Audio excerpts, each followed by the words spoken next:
नमस्कार, मैं हूं आपके साथ इश्तियाक अहमद और आप देख रहे हैं आर्य न्यूज। स्वागत है आपका म्हारो राजस्थान में। रुक करेंगे राजस्थान की तमाम खबरों की तरफ। माध्यमिक शिक्षा बोर्ड अध्यक्ष डीपी जरोली को बर्खास्त करने के बाद मुख्यमंत्री अशोक गहलोत ने कहा है कि संगठित तरीके से पेपर लीक, नकल, ठगी में शामिल गिरोह चिंता का विषय और इनकी जांच कर तह तक जाना जरूरी है। और राज्य सरकार बजट सत्र में नकल, पेपर लीक आदि के संबंध में कठोर प्रावधानों का बिल लेकर आ रही है और हम युवाओं के हितों के लिए पूरी तरह समर्पित हैं और भविष्य में भर्ती परीक्षाएं बिना बाधा हो इसके सुझाव देने रिटायर्ड हाईकोर्ट जज की अध्यक्षता में उच्च स्तरीय समिति बनाई जा रही और अब जल्द ही जरोली की गिरफ्तारी भी हो सकती है। और गहलोत ने आगे कहा कि दुख की बात है कि कुछ लोग राजनीतिक रोटियां सेकने के लिए ऐसा माहौल बना रहे हैं जिससे कोई आगामी भर्ती परीक्षा ना हो सके और ये लोग लाखों अभ्यर्थियों के भविष्य से खिलवाड़ भी कर रहे हैं। और रीट परीक्षा विषय में जब से सूचना मिली तब से एसओजी ने पूरी गंभीरता से जांच की और राज्य सरकार ने एसओजी को जांच के लिए फ्री हैंड दिया था। और गहलोत ने कहा कि जिन लोगों की मिली भगत पाई गई है उन्हें गिरफ्तार कर सख्ती से पूछताछ की जा रही और पूछताछ में सामने आई जानकारी के आधार पर लगातार कार्रवाई भी की जा रही। और वहीं गड़बड़ी, कोतवाली, लापरवाही करने वाले सरकारी कर्मचारियों को तत्काल निलंबित कर बर्खास्त करने तक की कार्रवाई करेगी। और वहीं परीक्षा में आयोजन करने वाले बोर्ड की जिम्मेदारी तय करते हुए चेयरमैन को बर्खास्त और सचिव को निलंबित किया गया और राज्य सरकार परीक्षा में गड़बड़ी, कोताही और लापरवाही करने वाले हर व्यक्ति पर कड़ी से कड़ी कार्रवाई करेगी और परीक्षा में शामिल किसी भी अभ्यर्थी के साथ अन्याय नहीं होने दिया जाएगा।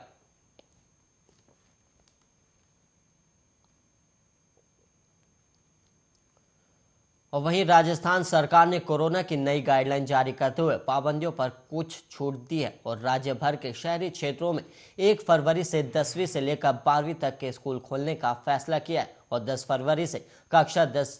छठी से 9वीं तक के स्कूल खुलेंगे और वहीं बाजार अब रात 10 बजे तक खुल सकेंगे और प्रदेश भर में संडे कर्फ्यू को भी खत्म कर दिया गया। हालांकि शादियों में मेहमानों की संख्या की लिमिट में कोई बदलाव नहीं किया गया है और शादियों में 100 लोगों को ही बुलाने की अनुमति रहेगी। और गृह विभाग ने नई गाइडलाइन शुक्रवार देर रात जारी कर दी और नई गाइडलाइन में शहरों से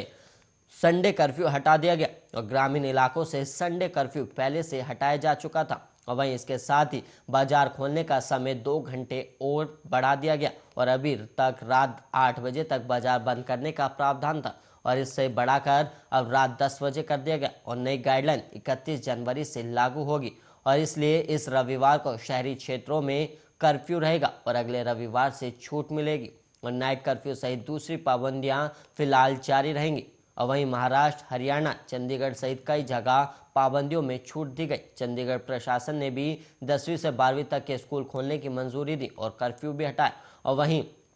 प्रदेश में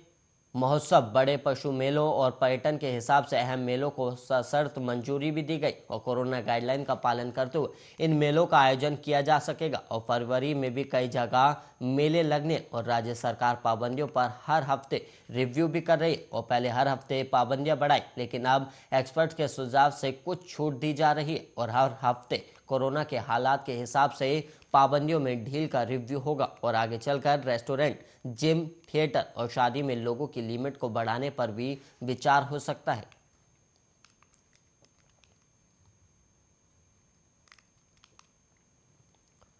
और वहीं रीट पेपर लीक मामले में सरकार ने आरबीएसई बोर्ड अध्यक्ष डीपी जरोली को हटाने का फैसला कर लिया और इस फैसले के बाद जरोली के तेवर भी बदल गए और बर्खास्तगी के फैसले के बाद जरोली ने कहा कि पेपर लीक कांड बिना राजनीतिक संरक्षण के पेपर लीक नहीं हो सकता। हालांकि बर्खास्तगी के फैसले पर उन्होंने कहा कि इस बारे में मुझे कुछ पता नहीं है और सरकार के फैसले के बाद जरोली मुख्यमंत्री से मिलने के लिए जयपुर रवाना हो गए और उन्होंने कहा कि मैं मुख्यमंत्री को जानकारी दूंगा। और इधर बर्खास्तगी का आदेश आने के बाद जरोली पर गिरफ्तारी की तलवार भी लटकने लगी और रीट पेपर लीक मामले में सरकार ने आरबीएसई बोर्ड अध्यक्ष डीपी जरोली को हटाने का फैसला कर लिया है और इस फैसले के बाद जरोली के तेवर भी बदल गए हैं और बर्खास्तगी के फैसले के बाद जरोली ने कहा कि पेपर लीक कांड बिना राजनीतिक संरक्षण के पेपर लीक नहीं हो सकता। हालांकि बर्खास्तगी के फैसले पर उन्होंने कहा कि इस बारे में मुझे कुछ नहीं पता।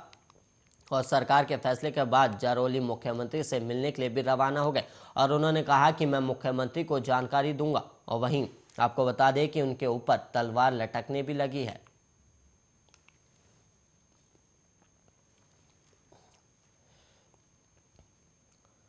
रीट पेपर लीक मामले में माध्यमिक शिक्षा बोर्ड के सचिव को निलंबित कर दिया गया और शनिवार सुबह क्रमिक विभाग ने आदेश जारी कर अरविंद कुमार सेंगवा के निलंबन के आदेश जारी किए। और वहीं बताया जा रहा है कि पेपर लीक मामले में सेंगवा से भी पूछताछ हो सकती है और सूत्रों के अनुसार अन्य कई अधिकारियों पर भी गाज गिर सकती है। और इधर रीट पेपर लीक मामले में देर रात मुख्यमंत्री अशोक गहलोत ने हाई लेवल बैठक बुलाकर माध्यमिक शिक्षा बोर्ड अध्यक्ष डीपी जारौली को बर्खास्त करने का फैसला किया और जारौली की बर्खास्तगी के आदेश आज कभी भी जारी हो गए। और वहीं इस आदेश के बाद उन्होंने और उनकी गिरफ्तारी भी हो सकती है। और शुक्रवार देर रात बैठक में यह भी फैसला हुआ कि पेपर लीक मामले में जो भी कर्मचारी लिप्त होगा उसे तत्काल सस्पेंड भी किया जाएगा और कई कर्मचारियों की भूमिका भी संदेह के घेरे में। और वहीं एसओजी की जांच में कई कर्मचारियों पर भी शक गहरा रहा है। और इसके साथ ही रीट पेपर लीक मामले में हाईकोर्ट के रिटायर्ड जज की अध्यक्षता में एक कमेटी बनाई जाएगी और ये कमेटी मौजूदा सिस्टम के लूप होल ढूंढकर भविष्य में पेपर लीक रोक का फुल प्रूफ प्लान सुझाएगी। और वहीं सीएम की अध्यक्षता में देर रात हुई बैठक में गृह और पुलिस के वरिष्ठ अफसरों के अलावा शिक्षा मंत्री बीडी कल्ला और गृह राज्य मंत्री राजेंद्र यादव भी मौजूद थे। और रीट में सरकार ने अब तक पेपर लीक नहीं माना है और वहीं शिक्षा मंत्री तक पेपर लीक मानने से इनकार कर चुके, लेकिन बोर्ड अध्यक्ष की बर्खास्तगी ने इस बात पर मुहर लगा दी है कि रीट पेपर में लीक और धांधली हुई है। और अब विपक्ष के पास इस मुद्दे को उठाने का एक और प्रमुख आधार मिल गया है और विपक्ष रीट पेपर लीक मामले की सीबीआई जांच की मांग उठा रहा है और ये मांग और भी तेज हो गई है।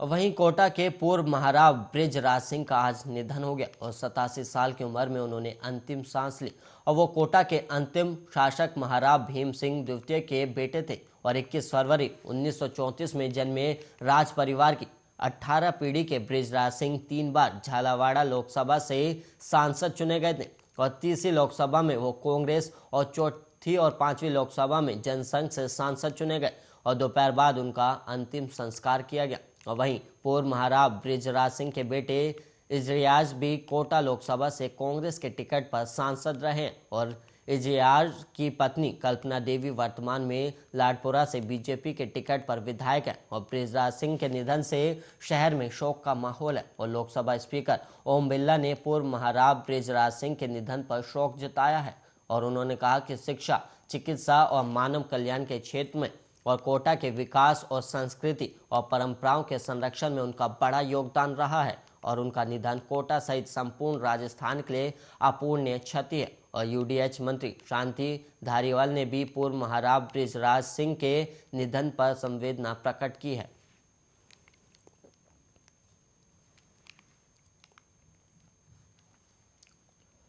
गणतंत्र दिवस पर बॉर्डर एरिया में सुरक्षा के डीजी इंटेलिजेंस के निर्देश के बाद शुक्रवार को श्रीकरणपुर पुलिस ने नाइजीरियाई महिला और पुरुष को गिरफ्तार किया और दोनों नाइजीरियन के पास से 2 अलग अलग नाम के आइडेंटिफिकेशन डॉक्यूमेंट मिले और नाइजीरियन युवक के पास रिपब्लिक ऑफ नाइजीरिया और रिपब्लिक ऑफ साउथ अफ्रीका के पासपोर्ट मिले जो अलग अलग नाम से बने हैं और वहीं महिला के पास से 2 अलग अलग नाम से बने रिपब्लिक ऑफ नाइजीरिया के पासपोर्ट और आईडी मिले। और वहीं डीजीपी इंटेलिजेंस उमेश मिश्रा ने पिछले दिनों रिपब्लिक डे के मद्देनजर निगरानी के निर्देश दिए थे और इसी क्रम में श्रीगंगानगर काउंटर सेल के एएसआई बलदेव सिंह को 2 नाइजीरियन नागरिकों के अवैध रूप से केसरी सिंहपुर बॉर्डर क्षेत्र के प्रतिबंधित एरिया के पास घूमने की सूचना मिली और वहीं एसआई जगदीश सिंह गोडारा को दोनों नाइजीरियन नागरिकों की तलाश करने के निर्देश दिए गए और इस पर दोनों विदेशी नागरिकों को बॉर्डर एरिया में श्रीगंगानगर और श्रीकरणपुर रोड स्थित कमीनपुरा तिहारा पर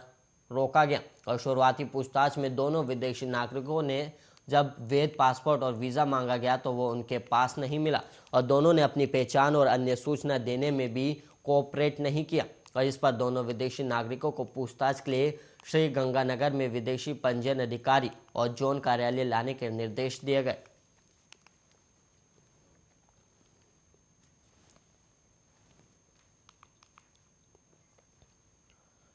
अलवर में पुलिस ने ऐसे 3 युवकों को पकड़ा है जो कार में ही यूनिवर्सिटी चला रहे थे और पैसे देते ही ये हाथों हाथ ग्रेजुएशन से लेकर एमसीए, डीएड और वहीं पॉलिटेक्निक और लाइब्रेरियन तक की डिग्री, डिप्लोमा दे देते थे। और अलवर एनईबी पुलिस ने शनिवार को बिहार के सुधीर कुमार यादव निवासी शाहजहांपुर, सुजीत कुमार निवासी पूर्णिया और सचिन कुमार निवासी कृष्णा कॉलोनी को गिरफ्तार किया है। और युवक ने अब तक कितनी डिग्री दी और कितने रुपए लोगों से वसूले, इसकी पुलिस अभी जांच कर रही है।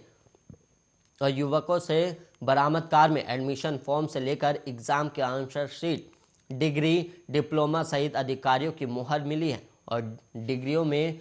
और वहीं आपको बता दें कि डायरों में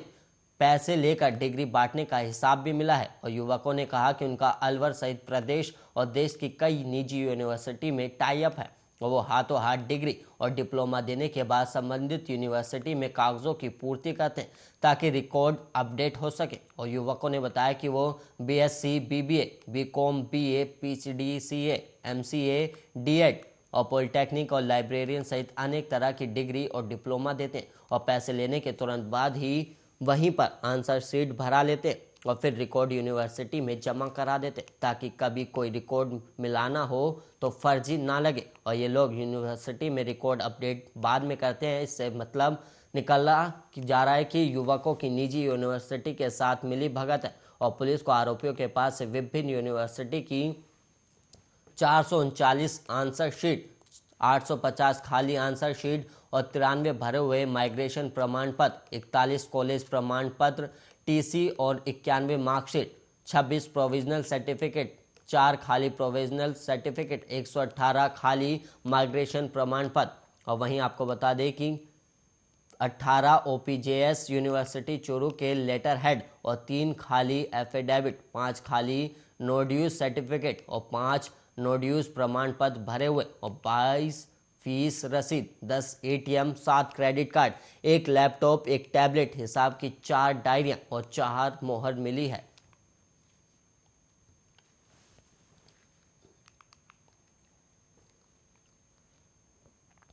प्रसिद्ध मेहंदीपुर बालाजी खुलवाने की मांग जोर पकड़ने के बाद जिला प्रशासन भी अब हरकत में आ गया है और शुक्रवार को कलेक्टर कमरुल जमान चौधरी मेहंदीपुर बालाजी पहुंचे और यहां उन्होंने मंदिर परिसर का दौरा कर व्यवस्थाओं का जायजा लिया। और इसके बाद मंदिर के महंत नरेशपुरी महाराज और व्यापार मंडल के पदाधिकारियों के साथ करीब आधा घंटे चर्चा की। और इस दौरान महंत नरेशपुरी ने मंदिर प्रबंधन द्वारा कोरोना गाइडलाइन की पालना का भरोसा दिलाया। और इसके बाद कलेक्टर ने संभागीय आयुक्त से वार्ता के बाद 31 जनवरी को मंदिर खुलवाने का भरोसा दिलाया। और कलेक्टर ने कहा कि सबको पता है पूरे देश में कोरोना महामारी का प्रसार हो रहा है और ऐसे में श्रद्धालुओं और स्थानीय लोगों की सुरक्षा कैसे की जा सकती है, इसे लेकर विस्तार से चर्चा हुई। और व्यापार मंडल ने भी गाइडलाइन की पालना का आश्वासन दिया और डबल डोज सर्टिफिकेट को लेकर वॉलंटियर तैनात किए जाएंगे और मंदिर ट्रस्ट की तरफ से भी गार्ड तैनात किए जाएंगे। और उन्होंने कहा कि दर्शनार्थियों के डबल डोज वैक्सीनेशन सर्टिफिकेट और गाइडलाइन की सख्ती से पालन कराया जाएगा और इसके लिए मेडिकल स्टाफ तैनात भी किए जाएंगे। और वहीं दौसा और करौली जिले के क्षेत्र में अलग अलग पुलिस जाब्ता भी लगाया जाएगा और बालाजी में प्रवेश करने के रास्तों पर मेडिकल स्टाफ